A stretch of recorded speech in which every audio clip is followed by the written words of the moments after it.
So you talked about the spot tool. I mean, some of the things that you mentioned this early on, and certainly, and it's an area that I see some other shippers, particularly those that work with common carrier and private fleet, kind of looking to kind of manage those two processes together in a more a smarter, more integrated fashion. Are you seeing that as well?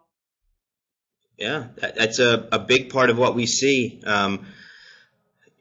Traditionally, you're using two different platforms. You're treating your private fleet as a carrier, and you're managing it with one platform. Then you have your common carrier on your TMS platform, and it's not managed together. What we have is an integrated platform where you can manage both common carrier and private fleet on the same platform. And then what that gives you the ability to do is really to start using them interchangeably with little effort for last-minute changes, but also to get better metrics on both the fleet, the common carrier, and what you're really able to do is with one platform, compare them side by side, compare costs, compare efficiencies, and then when you're doing scheduling, you're really just scheduling one type of shipment, and it's indifferent whether a common carrier or a private fleet is coming in.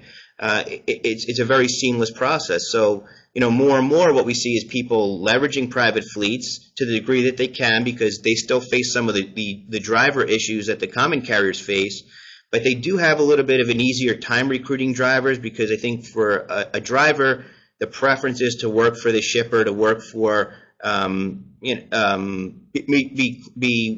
there's benefits to working for the shipper as far as hours that they can work, routes that they can expect, length of haul, time that they can be home. So being a shipper and deploying a private fleet has a lot of advantages, and we're seeing more and more people do that, especially now that they can kind of manage it and deploy it and benchmark it on one single platform.